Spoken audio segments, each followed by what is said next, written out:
नमस्कार, आप सभी का स्वागत है तिवारी एकेडमी में। आज हम बात करने वाले हैं कक्षा 7 के लिए जो गणित की पाठ्यपुस्तक है हमारी, उसके अंतर्गत आने वाले अध्याय 3 की, जिसका शीर्षक है आंकड़ों का प्रबंधन। और इसमें हम आज बात करेंगे प्रश्नावली 3.3 की। तो चलिए शुरू करते हैं। सबसे पहले प्रश्न की बात करते हैं जो लिखा हुआ है हमारे सामने कि निम्नलिखित प्रश्नों के उत्तर देने के लिए आकृति में दिए गए आलेख का प्रयोग हमें करना है। यहाँ पे आप देख रहे हैं कि दो प्रश्न हमारे सामने हैं ये वाले, और इन प्रश्नों को अगर हमें हल करना है तो हमें पहले इस आलेख को समझ लेने की ज़रूरत है। देखिए यहाँ पे ना कुछ पालतू पशु के नाम दिए गए, जैसे कुत्ते, बिल्लियाँ, खरगोश, हैमस्टर और अन्य। और ये जो है ये विद्यार्थियों की संख्या दी हुई है। ठीक है, ये आप समझ गए हैं। चलिए अब पहले प्रश्न पे आते हैं। पहला प्रश्न क्या है?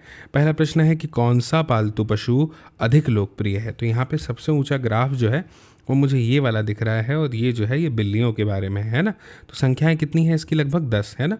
तो ठीक है, हम यहाँ पे जो है लिख देते हैं उत्तर को। किस प्रकार से लिखेंगे वो आप समझिएगा।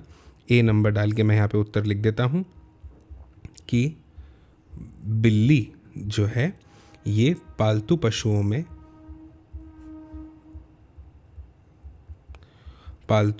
में अधिक लोकप्रिय है। इस तरह से आप यहाँ पे अपना पहला उत्तर लिख देंगे। फिर दूसरे प्रश्न पे आइए। बी वाले पे लिखा है कितने विद्यार्थियों का पालतू पशु कुत्ता है। कुत्ते वाले पे आइए, कॉलम पे ये है ना, ये लगभग 8 लोगों का है ना। तो आप यहाँ पे जो है लिख दीजिएगा कि 8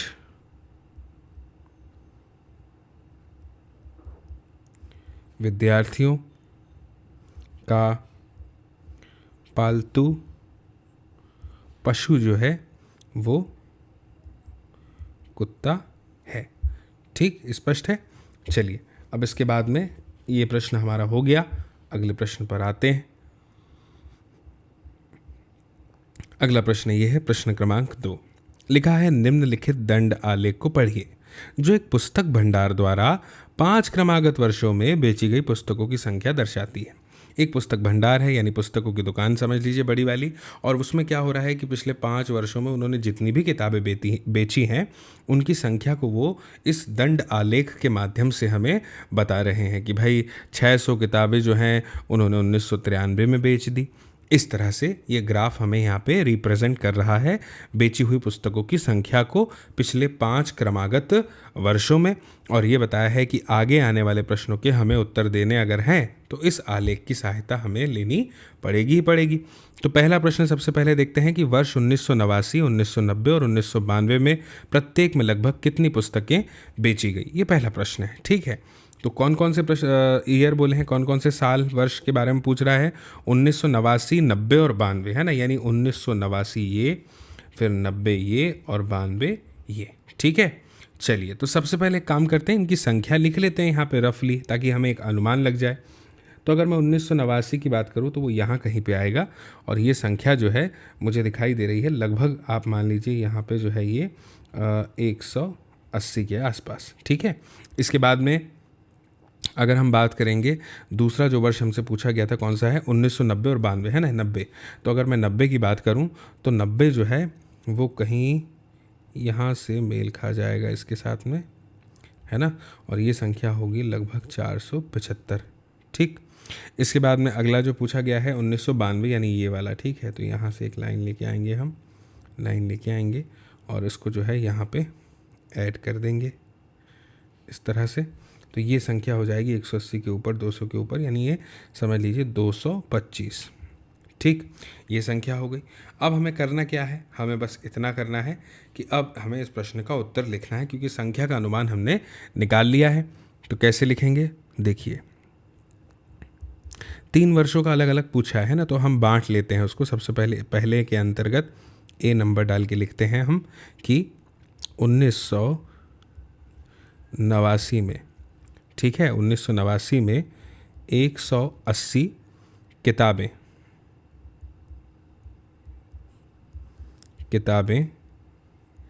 बेची गई। ठीक, ये हो गया। इसके बाद में बी नंबर डाल के लिखेंगे अब ए के बाद में 1990 में बताइए कितनी? 475 किताबें बेची गई। ठीक, ये हो गया। इसके बाद में सी नंबर डालेंगे हम, लिखेंगे क्या? अगला जो है 1992। 1992 में लिख दीजिएगा 225 किताबें बेची गई। ठीक, ये हो गया, स्पष्ट है। अब जो है हम दूसरे प्रश्न पर आते हैं, जो है किस वर्ष में लगभग 475 पुस्तकें बेची गई और किस वर्ष में लगभग 225 पुस्तकें बेची गई। अब देखिए 475 और 225, ये इसका जवाब तो हमने पहले प्रश्न में ही निकाल लिया था। तो यहाँ पे हमें बस इतना ही लिखना है कि 475 पूछा है ना, तो वर्ष 1990 में, जो हमने पहले प्रश्न में निकाल लिया था, 1990 में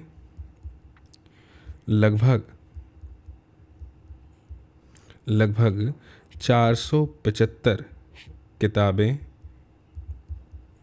किताबें बेची गई। स्पष्ट है। और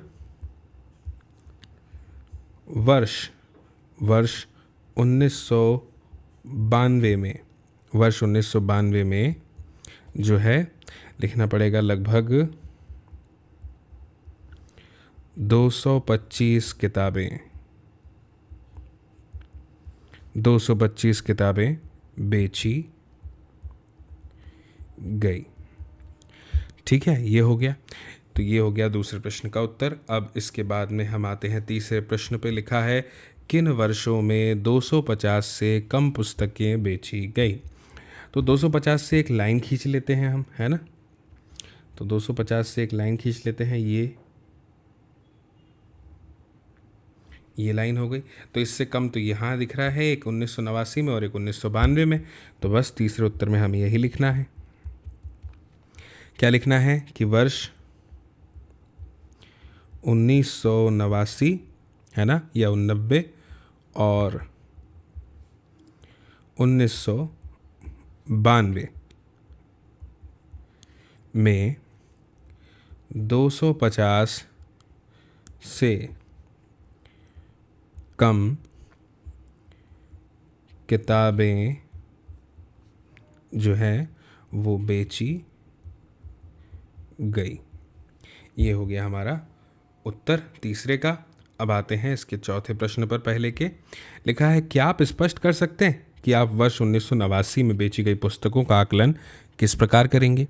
तो देखिए मैं आपको बताता हूँ। यहाँ पे आपको बस एक लाइन लिखनी है, आपको उस पर पूर्ण अंक प्राप्त हो जाएंगे। बस इतना लिखिएगा कि आलेख के अनुसार लगभग 180 किताबें वर्ष 1989 में बेची गई। स्पष्ट है। तो ये हो गया आपका पहले प्रश्न का यहाँ पे उत्तर। ठीक है, अब हम आते हैं दूसरे प्रश्न पर, जो कि अगला प्रश्न है हमारे पास में, हमारे सामने, और वो है प्रश्न क्रमांक 3। क्या है प्रश्न क्रमांक 3? हमसे पूछा गया है 6 विभिन्न कक्षाओं के विद्यार्थियों की संख्याएं नीचे दी गई हैं। इन आंकड़ों को एक दंड आलेख द्वारा निरूपित कीजिए। सबसे पहले तो हम एक काम करते हैं कि इसका जो कि हमसे कहा गया है एक दंड आलेख बना लेते हैं, उससे आसानी हो जाएगी। ठीक है, तो दंड आलेख बनाने के लिए क्या करें, देखिए हमें कितनी कक्षाएं दी गई हैं, कुल 6 कक्षाएं हैं ना, जैसे 5वीं 6वीं 7वीं 8वीं 9वीं और 10वीं। तो एक और कक्षा आ जाएगा और एक और आ जाएगी विद्यार्थियों की संख्या। स्पष्ट है ना। चलिए तो एक दंड आलेख बना लेते हैं, और दंड आलेख जो है मैं सोच रहा हूँ यहीं ऊपर ही बना लेते हैं, है ना, तो आसानी से बन जाएगा। एक लाइन जो है मुझे उसके लिए पहले स्ट्रेट ऐसी खींचनी पड़ेगी, और एक लाइन जो है लगभग वो ऐसी आ जाएगी।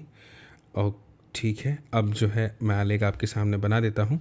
पहले एक काम करते हैं कि हम स्केल लिख लेते हैं यहाँ पे कि हम 1 इकाई बराबर से कितना लेंगे, है ना। 1 इकाई बराबर, संख्या को पहले देख लेते हैं, 135, 120, 95, 100, 90 और 80।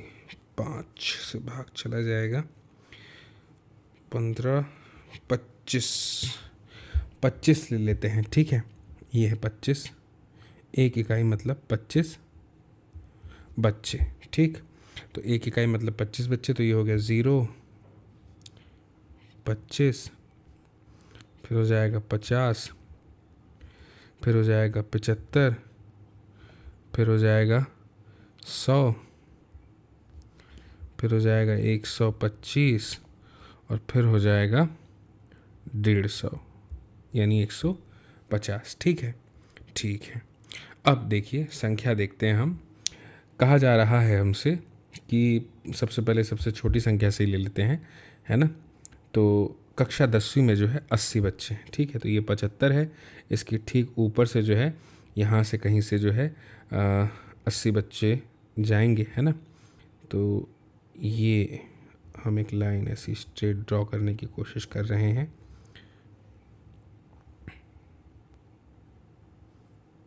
ठीक, ये जो है हमारी 10वीं के लिए हो जाएगा, तो यहाँ पे लिख देता हूँ मैं जो है 10वीं। ठीक है, तो ये हो गया 10वीं। ठीक, इसके बाद में अब जो है ये लाइन मिटा देते हैं। फिर कहा गया है क्या हमें, अगला 80 बच्चे हो गए, 9वीं में कितने दिए हैं, 90, है ना। तो इसी के ठीक ऊपर से, यानी यहाँ से थोड़ा सा ऊपर से ये लाइन इस तरह से चली जाएगी 9वीं के लिए।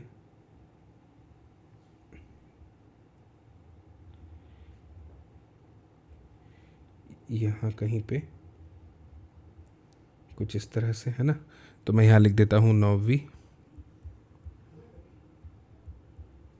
ठीक, ये लाइन को मिटा देते हैं, ये हो गया 9वीं का। इसके बाद में फिर 8वीं के लिए 100 बच्चे, है ना। तो ये 100 से सीधी सीधी लाइन चली जाएगी यहाँ पे,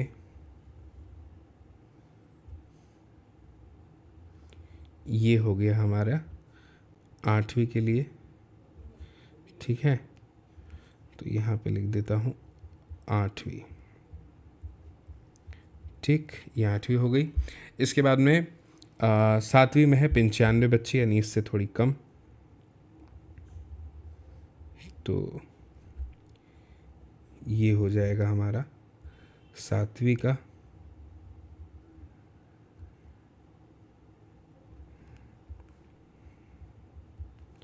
सातवीं, आप एकदम स्केल से अच्छे से बनाइएगा, है ना। मेरा थोड़ा गड़बड़ भी हो सकता है, लेकिन आपको ऐसी गड़बड़ नहीं करनी है। फिर इसके बाद में 6वीं पे आते हैं हम, है ना। 6वीं पे आएंगे, 1 मिनट, ये थोड़ा सा जो है सीधा बनना चाहिए। ठीक है, फिर अब 6वीं में कितने दिए हैं, 120, है ना। तो 100 से ऊपर जाएगा ये आंकड़ा, 120 है ये। तो ये लगभग यहाँ से, है ना। तो ये यहाँ से जाएगा कुछ इस तरह से, इस तरह से।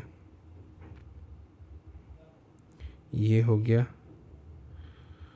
आपका 6वीं। ठीक है, इस तरह से जो है लिख दीजिएगा आप। और इसके बाद में जो है अब जो है हमें 5वीं लिखना है ना। 135, यानी ये लगभग चला जाएगा यहाँ पर। तो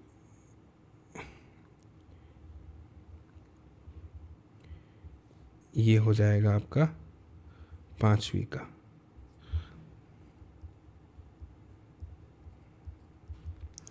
पाँचवीं स्पष्ट है, इस तरह से। अब जो है हम यहाँ पे थोड़ा सा गड़बड़ इसलिए बन गया है क्योंकि वो मैंने स्केल के प्रयोग से नहीं बनाया, ये बना नहीं पाया स्क्रीन पे, लेकिन आप इस तरह से ही बनाइएगा, ठीक है। तो ये जो है हमने क्या लिख दिए थे यहाँ पे, विद्यार्थियों की संख्या, है ना, ये है विद्यार्थियों की संख्या, ठीक। और नीचे जो है क्या लिखी है, कक्षा, ठीक, ये कक्षा हो गई, ऊपर विद्यार्थियों की संख्या हो गई, एक इकाई मतलब 25 बच्चे। अब हम क्या करते हैं, उत्तर देते हैं एक एक प्रश्न का क्रमवार। तो सबसे पहला प्रश्न जो है हमारे सामने लिखा है, आप स्केल किस प्रकार चुनेंगे, ठीक है, आप स्केल किस प्रकार चुनेंगे। तो अब जो है हमें इसका उत्तर देना है, तो ए नंबर डाल के मैं इसका उत्तर दे देता हूँ, जो हमने चुना भी है ना, हमने लिख दिया है स्केल, स्केल में हमने क्या चुना, एक इकाई, है ना, एक इकाई बराबर से 25 बच्चे, यही चुना हमने, तो ये हो गया।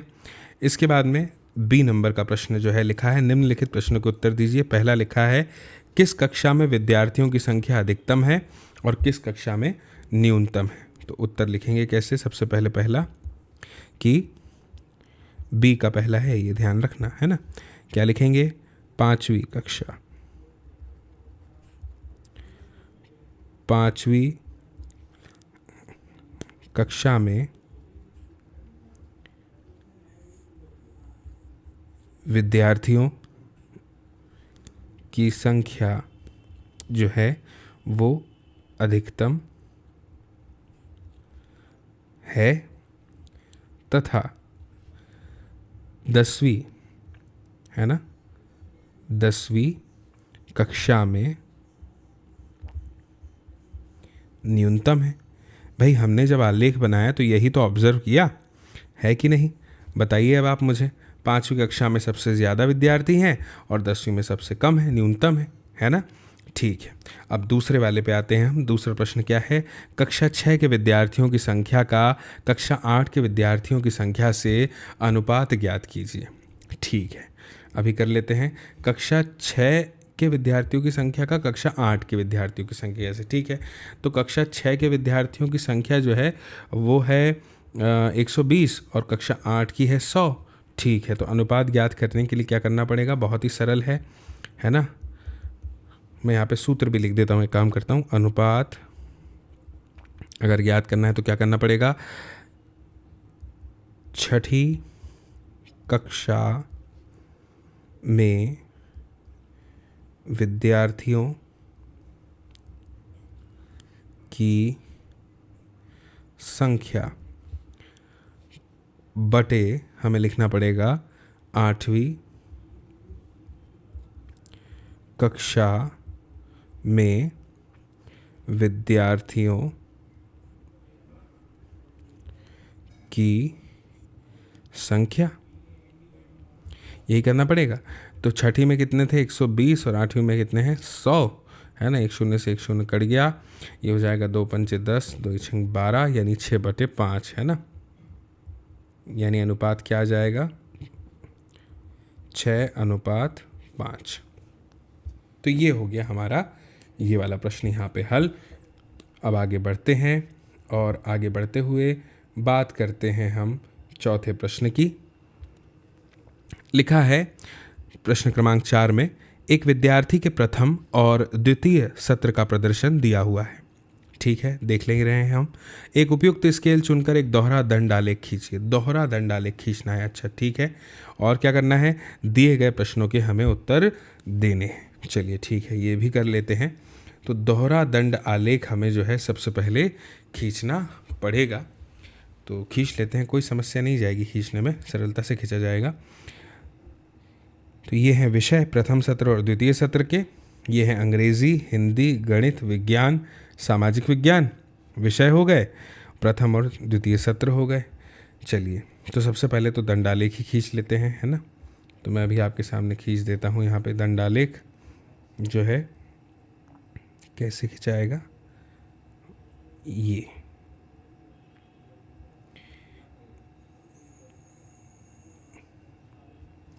हो गया।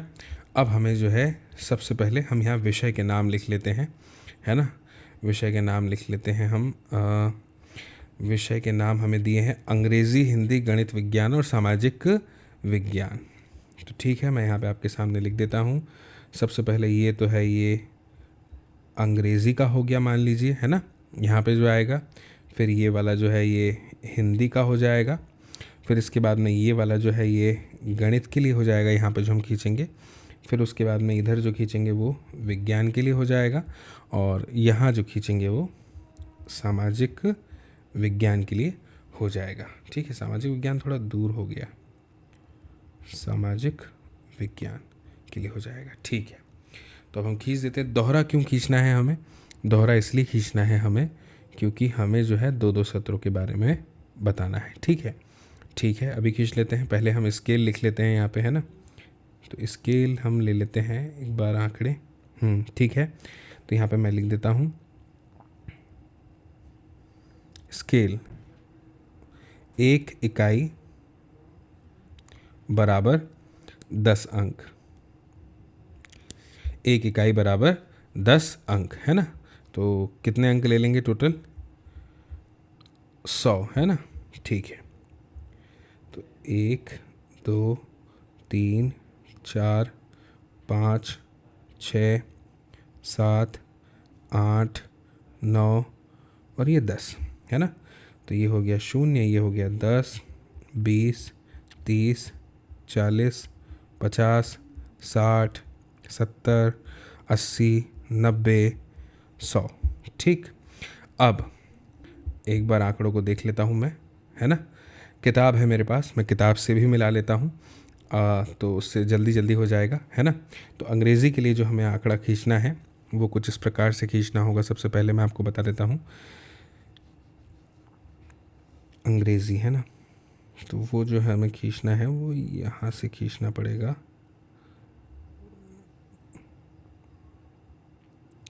कुछ इस तरह से।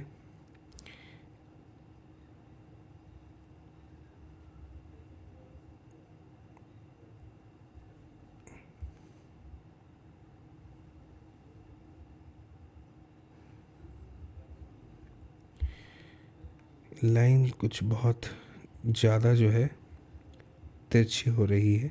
अब ठीक है, और दूसरा जो है इसी के साथ खींचना पड़ेगा अगले सत्र के लिए, वो कुछ यहाँ से इस तरह से। तो इस तरह से जो है ये दोहरे आलेख हमारे खिंचा जाएंगे। ये हो गया अंग्रेज़ी के लिए। इसके बाद में हिंदी के लिए खींचना है ना। तो हिंदी के लिए जो खिंचाएगा वो ठीक यहाँ से खिंचाएगा, मैं आपको बताता हूँ, कुछ ऐसे। और दूसरा भी इसी के ठीक बगल से आएगा, जो यहाँ से आएगा इस तरह से। इसके बाद में फिर गणित के लिए खींचना है। तो गणित के लिए जो खींचना है वो 80 और 90 के बीच से, यानी लगभग यहाँ से आएगा। तो ये कुछ इस तरह से खिंचाएगा।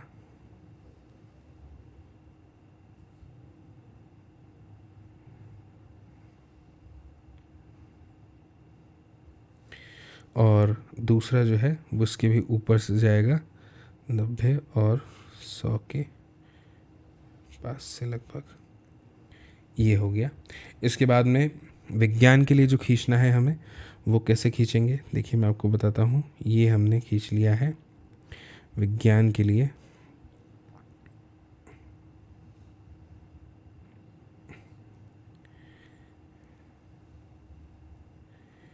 ये खींचा गया विज्ञान के लिए।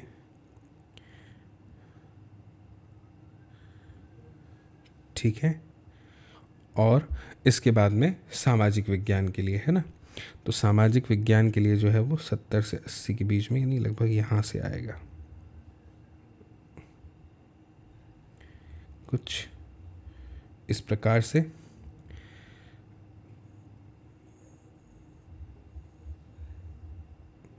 ये हो गया हमारे आंकड़े। ठीक, ओके। तो जो इसमें छोटे वाले जो हैं, है ना, ये वाले,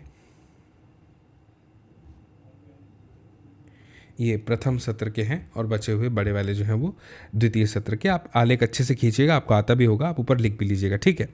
अब जो है हम यहाँ पे प्रश्न पढ़ते हैं। पहला लिखा हुआ है हमारे सामने कि किस विषय में विद्यार्थी ने अपने प्रदर्शन में सबसे अधिक सुधार किया है, ठीक है। तो चलिए मैं अभी आपको जो है यहाँ पे इसका उत्तर दे देता हूँ यहाँ पे कि सबसे अधिक सुधार जो है उसने किस में किया है। अब ये पता करने के लिए हमें क्या करना पड़ेगा ना, सबसे पहले हमें एक काम करना पड़ेगा कि ये जो आंकड़ों का जो दोहरा दंड हमें यहाँ पे दिया हुआ है, इसमें ना जो पहला सत्र है और जो दूसरा सत्र है उसके अंकों में हमें अंतर निकाल देना पड़ेगा, ठीक है, अंतर निकाल देना पड़ेगा। तो सबसे पहले यही कर लेते हैं हम। मैं यहाँ पे आपके सामने लिख देता हूँ कि आंकड़ों का दोहरा दंड, ठीक है, आलेख, दोहरा दंड आलेख निम्न है, ठीक।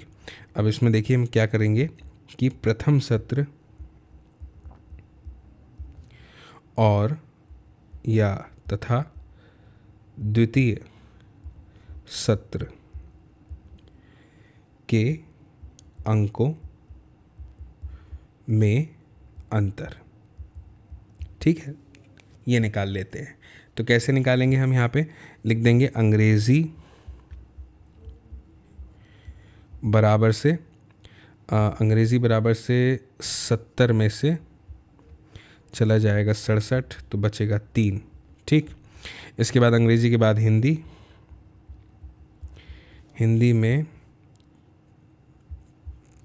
65 ऋण 72, तो आ जाएगा ऋण 7, है ना।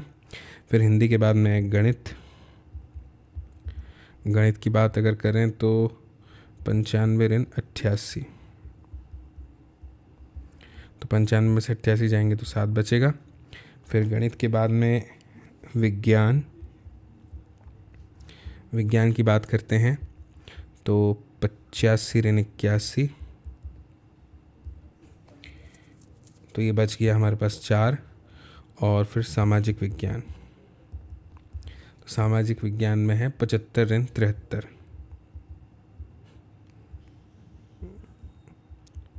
तो ये बचेगा कितना, 2, ठीक।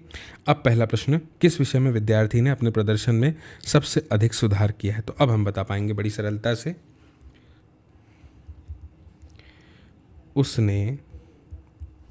उसने गणित में, है ना, गणित में सबसे अधिक सुधार किया है। कैसे, गणित में कैसे, क्योंकि आप देखेंगे अंतर जो है सबसे ज़्यादा जो है उसने लेके आया है गणित में ही लाया है, 7 अंकों का अंतर, ठीक है। तो उसने सबसे अधिक सुधार जो है गणित में ही किया, ठीक। फिर इसके बाद में पूछा है किस विषय में सुधार सबसे कम है। तो सबसे कम अंतर किस में आया है, 2, सामाजिक विज्ञान में। तो आप उत्तर लिख दीजिएगा अपना कि सामाजिक विज्ञान में सुधार सबसे कम है, ठीक। सामाजिक विज्ञान में सुधार सबसे कम किया है उसने। फिर तीसरा प्रश्न लिखा है क्या किसी विषय में प्रदर्शन नीचे गिरा है। तो आपको यहाँ पे लिखना पड़ेगा हाँ लिखना पड़ेगा आपको, हाँ, हिंदी विषय में। क्यों, क्योंकि आप देखेंगे यहाँ पे -7 मिले हैं उसको, है ना। तो लिख दीजिएगा हिंदी विषय में उसका प्रदर्शन जो है वो नीचे गिरा है, इस तरह से, ठीक है। तो ये हो जाएगा हमारा चौथा प्रश्न यहाँ पे हल पूरा। अब इसके बाद में हम आगे बढ़ते हैं और बात करते हैं प्रश्न क्रमांक 5 की, ठीक है। प्रश्न क्रमांक 5 की बात करते हैं। तो प्रश्न क्रमांक 5 क्या है कि किसी कॉलोनी में किए गए सर्वेक्षण से प्राप्त निम्नलिखित आंकड़ों पर विचार कीजिए। पसंदीदा खेल जो है देखना और उसमें पार्टिसिपेट करना, यानी भाग लेना। देखने वाले जो है 1240 हैं, भाग ले रहे हैं 620। बास्केटबॉल देखते हैं 470, भाग लेते हैं 320। तैरने के लिए 510 देख रहे हैं, भाग ले रहे हैं 320। हॉकी में 423 दर्शक हैं, 250 खेलते हैं, भाग लेते हैं इसमें। और खेलकूद के लिए देखने वाले 250 हैं और भाग लेने वाले 105 हैं। ठीक है, ये दे दिया है। अब लिखा है एक उपयुक्त स्केल चुनकर एक दोहरा दंडालेख खींचिए। इस दंडालेख से आप क्या निष्कर्ष निकालते हैं, ये भी हमें जो है यहाँ पे बताना पड़ेगा। ठीक है, तो देखिए मैं एक रफ डायग्राम बना देता हूँ जल्दी जल्दी कि आपको जो है दंडालेख दोहरा किस तरह से खींचना होगा। ठीक है, तो बहुत जल्दी जल्दी बना देता हूँ यहाँ पे ताकि टाइम ज़्यादा ना जाए। ठीक है, 1 मिनट। इस तरह से जो है आपको एक दोहरा दंडालेख खींचने की आवश्यकता पड़ेगी, है ना। और मैं एक आपको यहाँ पे लिख के बता देता हूँ कोई भी एक आंकड़ा। जैसे मान लीजिए हम क्रिकेट की बात कर रहे हैं, क्रिकेट की बात कर रहे हैं, तो क्रिकेट की बात कर रहे हैं तो उसके लिए आपको किस तरह से बनाना पड़ेगा। जैसे यहाँ पे दिया हुआ है क्रिकेट का 620 और 1240 है ना। स्केल आप सीधे 100 का चुन लीजिए यहाँ पे। ठीक है, और कहाँ तक चुनेंगे आप, सबसे बड़ा स्कोर कितना 1240 है ना, तो 1300 तक के आपको चुनना पड़ेगा। तो 100 से चुनिएगा आप, जैसे कि 100, 200, 300, 400, 5, 6, 7, 8, 9, 10, 11, 12 और 1300, यहाँ तक के आप चुन लीजिएगा अपना, 1300 तक के। और क्रिकेट का बनाना है ना, दोहरा दंडालेख खींचना है, तो एक तो भाग लेने वालों की संख्या निकालेंगे तो कितनी हो जाएगी 620। मैं इसको लाल रंग से खींच देता हूँ ताकि आपको आराम से समझ में आ जाए। तो ये 300, 400, 500, 620 यानी वो यहाँ से आएगा लगभग। तो वो जो है हमें कुछ इस तरह से खींचना पड़ेगा यहाँ पे। ये वाला जो है ये हो जाएगा आपका मान लीजिए कौन सा वाला 620 वाला है ना, यानी ये जो है आपका भाग लेने वालों की संख्या हो गई। ठीक है, और फिर जो है आप दूसरे रंग से खींच दीजिएगा यहाँ पे कौन सा वाला, वो उसमें देखने वालों की संख्या, तो वो कितनी है 1240 है ना, 1300 के पहले ये 1200 है, तो यहाँ कहीं पे आएगी वो। तो ये जो है इस तरह से खींचा जाएगा इसका यहाँ पे।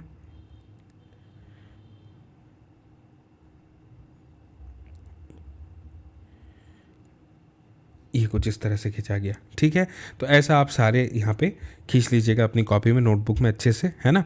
स्केल वही इकाई 1 बराबर 100 लोग। ठीक, तो अब मैं इसका उत्तर आपको दे देता हूँ।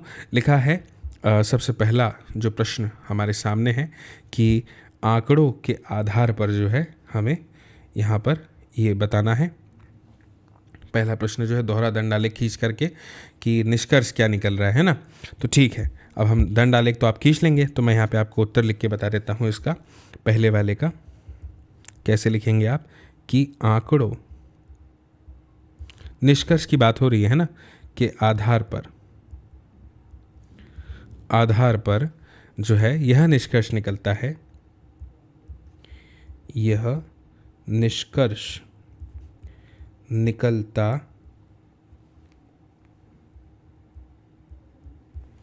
है। क्या निष्कर्ष निकलता है बताइए। सबसे कम रुचि जो है आपको कहाँ पे दिखाई दे रही है बताइए आप, खेल कूद में, है ना। तो आप लिख दीजिएगा यहाँ पे कि खेल कूद में लोगों की सबसे कम रुचि है। ठीक है, इस तरह से लिख दीजिएगा। इसके बाद में दूसरा प्रश्न है कौन सा खेल अधिक लोकप्रिय है ना। तो दिखाई दे ही रहा है इन आंकड़ों में, है ना। तो आपको भी यहाँ पे यही लिखना है कि क्रिकेट जो है वो सबसे अधिक लोकप्रिय है, इस तरह से। इसके बाद में तीसरा वाला पूछा जा रहा है कि खेलों को देखना अधिक पसंद किया जाता है या उनमें भाग लेना। तो आप यहाँ पे लिख दीजिएगा खेलों को जो है देखना अधिक पसंद किया जाता है। ठीक है, खेलों को देखना अधिक पसंद किया जाता है। आंकड़े तो हमें यही बताते हैं, ज़्यादा लोग देख रहे हैं, खेल कम रहे हैं, है ना। तो इससे तो यही समझ में आता है ना कि देखना जो है वो ज़्यादा पसंद किया जा रहा है। ठीक, चलिए अब हम आगे बढ़ते हैं और आगे बढ़ते हुए बात करते हैं अगले प्रश्न यानी प्रश्न क्रमांक 6 की क्या है। प्रश्न क्रमांक 6, इस अध्याय के प्रारंभ में दिए हुए विभिन्न नगरों के न्यूनतम और अधिकतम तापमानों के आंकड़ों को लीजिए। जैसा कि यहाँ पे आप देख ही रहे हैं, और उसके बाद लिखा है इन आंकड़ों का एक दोहरा दंड आलेख खींचकर निम्नलिखित प्रश्नों के उत्तर दीजिए। ठीक है, तो कुल 4 प्रश्न हैं जिसके हमें जवाब देने हैं। दोहरा दंड आलेख कैसे खींचते हैं वो मैंने आपको बता दिया है ना, बता चुका हूँ मैं कि दोहरा दंड आलेख आपको कैसे खींचना है, तो आप खींच दीजिएगा। बिल्कुल स्केल जो है आप इसमें ले लीजिएगा 5 डिग्री सेल्सियस के आसपास, है ना, 5 डिग्री सेल्सियस ले लीजिएगा तो हो जाएगा। अब जो है क्या करना है, हमें उत्तर देना है, तो दंड आलेख मैं आप पे छोड़ता हूँ कि आप उसको ज़रूर खींचिएगा। मैंने आपको बताया है कैसे। पहला प्रश्न देखते हैं क्या लिखा है कि दी हुई तिथि पर किस नगर के न्यूनतम और अधिकतम तापमान का अंतर सबसे अधिक है। ठीक है, कौन से हमें बताना है तिथि पर किस नगर के सबसे कम न्यूनतम और सबसे ज़्यादा यानी अधिकतम तापमान का अंतर सबसे अधिक है, ये बताना है। तो मैं यहाँ पे लिख देता हूँ आपके सामने। आप जैसा कि देख ही पा रहे होंगे, जब आप एक दंड आलेख खींचेंगे या फिर अंतर को निकालेंगे तो आपको यहाँ पे समझ में आ जाएगा कि जम्मू के न्यूनतम और अधिकतम तापमान का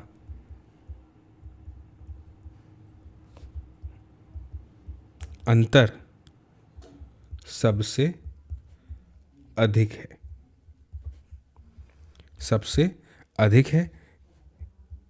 बता भी देता हूं आपको, अंतर बराबर है 41 डिग्री सेल्सियस ऋण 26 डिग्री सेल्सियस बराबर से 15 डिग्री सेल्सियस, ये वाला देख सकते हैं आप। ठीक, इसके बाद में दूसरा प्रश्न है कौन सा नगर सबसे गर्म है और कौन सा नगर सबसे ठंडा है। तो सबसे गर्म वाला कौन सा होगा, जिसका तापमान सबसे अधिक होगा। सबसे ठंडा वही होगा जिसका तापमान सबसे कम होगा, है ना। तो आप यहाँ पे लिख दीजिए कि जम्मू जम्मू जो है वो सबसे गर्म, नहीं, जम्मू जो है वो सबसे ठंडा होगा, है ना। एक सेकंड में देख लेता हूँ, यहाँ के आंकड़ों के अनुसार जो है, हाँ सही जा रहा हूँ मैं, सबसे गर्म, और बेंगलोर जो है वो सबसे ठंडा है। ठीक, इसके बाद में तीसरे प्रश्न पर आ जाइए। अब आप ऐसे 2 नगरों के नाम लिखिए जिनमें एक का अधिकतम तापमान दूसरे के न्यूनतम तापमान से कम था। ऐसे 2 नगरों का नाम हमें बताना है जिसमें एक का जो अधिकतम तापमान है वो दूसरे नगर के सबसे न्यूनतम यानी कम तापमान से भी कम है। तो यहाँ पर आप देखिए जो आंकड़े आपको दिए हैं, तो इसमें आप कोई भी लिख सकते हैं। वैसे मैं अगर बात करूँ तो बेंगलोर का जो अधिकतम तापमान है वो है 28, है ना। और अगर बात करें जयपुर की तो इसका देखिए सबसे कम तापमान है 29। तो आप यहाँ पे ऐसा कह सकते हैं कि जो जयपुर है ना, और बेंगलोर, ये आपके उत्तर हो जाएंगे, उत्तर का हिस्सा। तो आप इसमें लिख दीजिए कि बेंगलोर का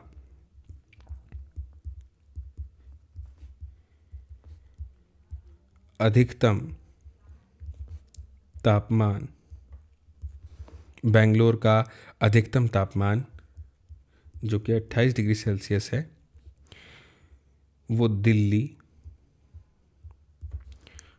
और जयपुर, ये 2 लिख दीजिए, है ना। देख भी सकते हैं आप यहाँ पे, दिल्ली भी 28 है ना। तो दिल्ली और जयपुर के न्यूनतम तापमान से कम है, इस तरह से। ठीक है, इसके बाद में चौथा है उस नगर का नाम लिखिए जिसके न्यूनतम और अधिकतम तापमानों का अंतर सबसे कम है। तो न्यूनतम और अधिकतम तापमानों का अंतर सबसे कम उसी का होगा जो संख्याएं एकदम आसपास की होगी, है ना। ठीक है, तो अब इसमें अगर हम बात करें तो ऐसी कौन सी सिटी हमें दिखाई दे रही है, ये है ना, 32 और 27 दिया हुआ है ना, 32 और 27, ठीक है। तो यहाँ पे आप लिख दीजिए चौथे वाले का उत्तर। कैसे लिखेंगे आप कि मुंबई के न्यूनतम तथा अधिकतम तापमानों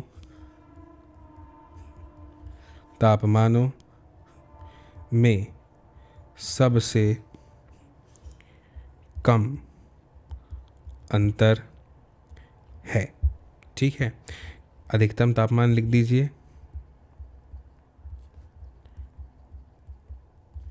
कितना है, 32 डिग्री सेल्सियस। न्यूनतम लिख दीजिए, कितना है, 27 डिग्री सेल्सियस। और अंतर जो है वो हो जाएगा 32 डिग्री सेल्सियस ऋण 27 डिग्री सेल्सियस, यानी 5 डिग्री सेल्सियस, ठीक है। तो ये जो है आपका फाइनल आंसर हो जाएगा, ठीक है। तो मुझे उम्मीद है कि आपको ये प्रश्नावली जो है बहुत अच्छे से समझ में आई होगी। आप ज़रूर इस वीडियो की लिंक को शेयर कीजिएगा अपने दोस्तों के साथ में, ताकि वे लोग भी देख पाएँ इस वीडियो को और समझ पाएँ इस जानकारी को। बाकी फिर मेरी आपसे बहुत जल्द मुलाकात होगी अगली नई जानकारी के साथ, नए वीडियो के साथ, नई प्रश्नावली में। और तब तक के लिए आप सभी को मेरा नमस्कार।